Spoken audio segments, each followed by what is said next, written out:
Assalamualaikum warahmatullahi wabarakatuh. Selamat datang di Jejak Semesta 65 Channel.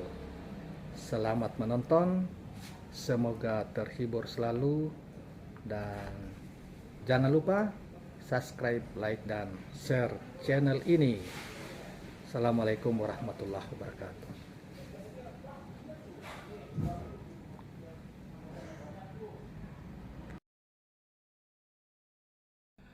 Assalamualaikum warahmatullahi wabarakatuh. Rekan-rekan sekalian, kembali kita berjumpa di Jejak Semesta 65 Channel yang senantiasa mengikuti perkembangan sosial politik maupun yang lainnya. Kepada saudara sekalian, dan sebelum kita memulai, saya berharap bahwa kita semua dalam keadaan sehat walafiat, selalu di dalam bimbingan dan lindungan Tuhan Yang Maha Kuasa. Kawan sekalian, kali ini kita akan mengemukakan suatu soal terkait dengan masalah pejabat Gubernur DKI Jakarta, Pak Heru Budi, yang sebetulnya sejak awal sudah banyak disoal orang, diperbincangkan, dan gerak-gerik atau pekerjaan dalam menjalankan tugas sehari-hari banyak disorot oleh berbagai pengamat politik maupun berbagai kalangan, karena langkah-langkah yang dilakukan oleh Pak Heru sebagai PLT Gubernur Jakarta atau pejabat Gubernur Jakarta setelah Anies mengakhiri masa jabatannya pada 16 Oktober yang lalu. Heru mengambil langkah-langkah mencopot beberapa pejabat yang diduga kuat karena diangkat oleh Anies Rashid Baswedan. Yang pertama sekali adalah misalnya Direktur Utama PT Jakpro yang menyelenggarakan, dipercaya oleh Anies Rashid Baswedan menyelenggarakan Formula E yang lalu.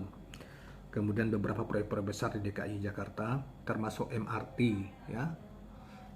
Saudara sekalian, padahal yang bersangkutan baru 6 bulan katanya menjabat sebagai direktur utama di perusahaan daerah tersebut, dan lain-lain sebagainya. Terakhir yang paling viral dan banyak disoal orang adalah mengganti tagline DKI kolaborasi menjadi sukses Jakarta untuk Indonesia, diganti seperti itu, yang kemudian menjadi sorotan beberapa pengamat, termasuk juga di kalangan anggota DPRD DKI sendiri.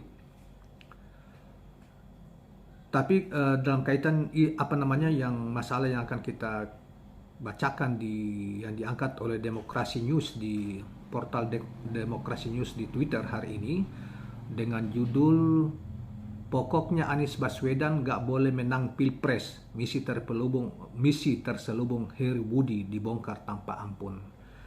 Tentunya ini berdasar pada pendapat seorang pengamat politik dari Universitas Al-Azhar yang Indonesia, yaitu Dr. Ujang Kamarudin, yang menyoroti beberapa langkah pejabat Gubernur DKI Heru Budi Hartono. Baiklah kawan-kawan sekalian, kita coba bacakan berita yang ditampilkan di sini. Pengamat politik dari Universitas Al-Azhar Indonesia, Dr. Ujang Kamarudin, menyoroti langkah pejabat Gubernur DKI Heru Budi Hartono yang perlahan-lahan menghapus jejak peninggalan ex-gubernur Anies Rashid Baswedan. Ujang menilai hal itu dilakukan oleh Heru karena sejak awal dipilih oleh Presiden Joko Widodo, dirinya memang diberi misi khusus untuk menghabisi apapun program Anies, baik programnya mendapat respon positif dari kalangan masyarakat maupun tidak. Kutipan langsungnya dikatakan bahwa kita lihat kasus di Jakarta yang jelas bahwa apa yang dilakukan Heru tadi, dia punya tugas, punya misi secara politik untuk memberangus kebijakan Anies, baik yang bagus maupun yang jelek, kata Ujang Kamarudin. Bukan hanya program, Heru juga membabat habis orang-orang yang bekerja dengan baik saat Anies menjabat. Jadi untuk menghambat, ya, dan dikatakan bahwa bukan hanya di lingkungan Pemprov DKI, tetapi juga di jajaran direksi badan usaha milik negara BUMD, seperti yang terjadi di PT Jakarta Propetindo atau Jakpro yang tadi kita sebutkan tadi. Kutipan langsungnya adalah, jadi untuk membabat habis program-program Anies, jadi apapun program Anies termasuk orang-orangnya di birokrasi maupun BUMD, ya harus dihabisi. Salah satunya saudara sekalian, minggu-minggu kemarin yang sempat juga banyak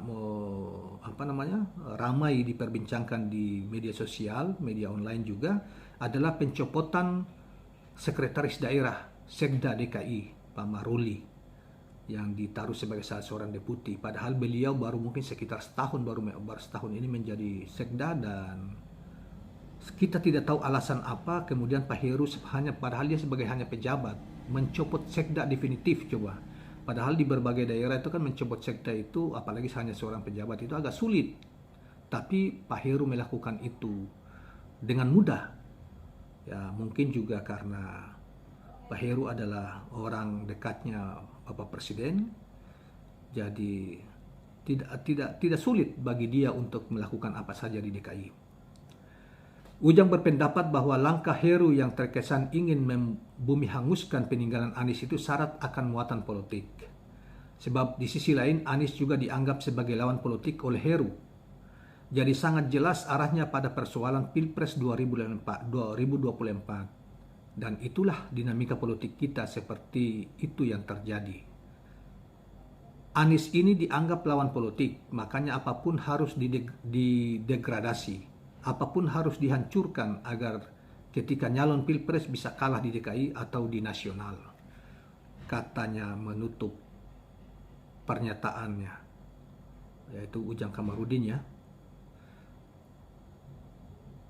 Ya memang saudara sekalian, memang Pak Heru ini kan baru sekitar sebulan lebih menjadi pejabat, yaitu tepatnya pada tanggal 16 apa 17 Oktober yang lalu ya, menjadi sudah hampir 2 bulan lah, sekitar 2 bulan menjadi pejabat gubernur. Tetapi langkah-langkahnya mengganti jajaran direksi BUMN, kemudian birokrasi Pak Sekda yang lalu, kemudian menjadi tagline-nya DKI yang oleh Anies dulu dianggap sebagai Jakarta Kota Kolaborasi, diganti dengan kesan salah Jakarta Kota Maju kemudian untuk Indonesia gitu loh.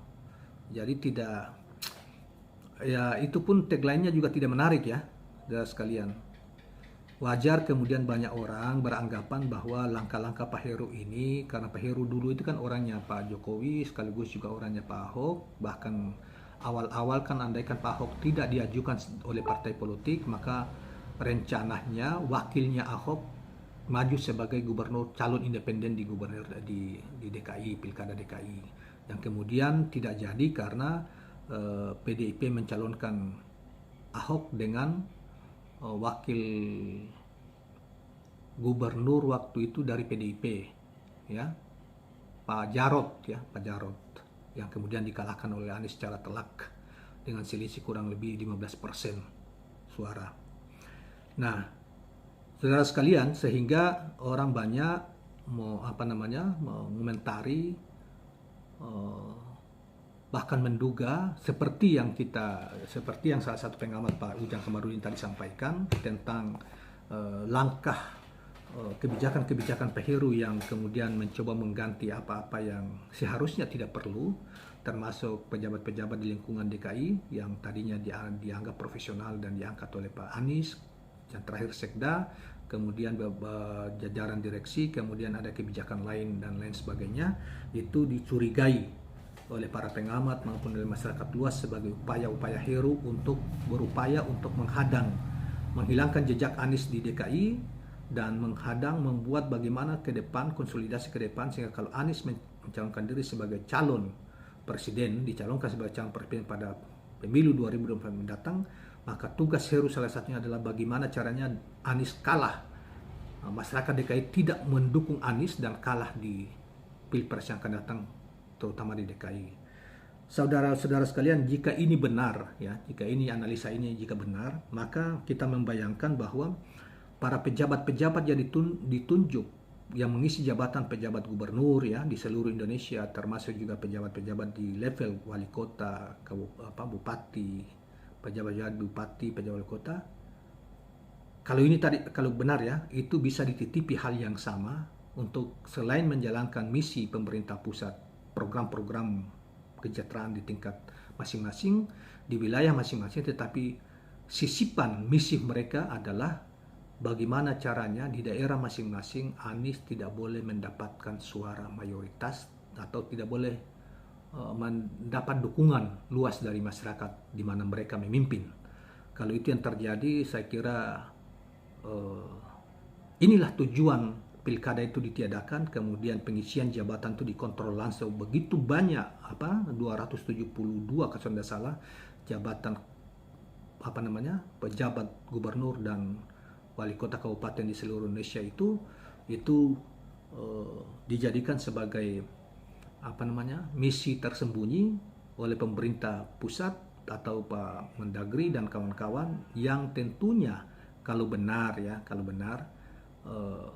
ini pesanan khusus supaya mereka juga ikut bekerja secara politik untuk tidak mendukung masyarakat di tempat mereka bekerja, tidak boleh memberi dukungan kepada Anies Rashid Baswedan jika Anies Rashid Baswedan lolos calon sebagai capres 2024 yang akan datang. Kalau ini yang terjadi, ya saya kira belum tentu juga didengar oleh masyarakat ya, karena dan belum tentu juga didengar oleh gubernur-gubernur yang rasional ya, yang rasional, karena jabatan mereka itu sebetulnya bukan jabatan politik ya. Jabatan pejabat itu kan bukan jabatan politik, jabatan karir yang ditunjuk untuk itu, dan kalau dimanfaatkan untuk kepentingan politik tentunya mereka telah melakukan pelanggaran-pelanggaran dengan jabatan mereka itu. Nah, kalau itu yang terjadi juga, saya kira belum tentu masyarakat mendengarkan, karena mereka para pejabat ini kan bukan dipilih oleh masyarakat, jadi kita tidak tahu mereka ini punya legitimasinya dari mana. Mereka tidak punya legitimasi apa-apa. Legitimasi yang ada pada mereka adalah sebagai pejabat penunjukan dari pemerintah pusat melalui dengan SK administrasi yang bersifat administrasi itu. Tetapi mereka tidak punya legitimasi dari rakyat secara demokrasi, bahwa mereka tidak dipilih oleh rakyat, sehingga belum tentu juga rakyat bisa mengikuti apapun yang mereka inginkan ya, terkait dengan masalah pemilu 2024 yang akan datang. Nah, kawan-kawan sekalian, saya kira itu salah satu hal yang hari-hari ini lagi ramai, dan soal DKI ini baru kali ini kita mengangkatnya, terutama terkait dengan masalah ini yang kebetulan masalah ini dikomentari atau diamati dan diperbincangkan dan dikomentari oleh salah seorang pengamat politik, sosial politik dari Universitas Al-Azhar Indonesia, yaitu tadi Dr. Ujang Kamarudin. Terima kasih kawan-kawan sekalian, semoga bermanfaat, dan jangan lupa subscribe, like, dan share channel ini. Assalamualaikum warahmatullahi wabarakatuh. Assalamualaikum teman-teman sekalian, demikianlah, selamat menonton, komen, semoga bermanfaat, berfaedah bagi menambah pengetahuan dan mencerahkan. Jangan lupa kawan-kawan sekalian subscribe, like, dan share channel ini. Terima kasih banyak kawan-kawan. Assalamualaikum warahmatullahi wabarakatuh.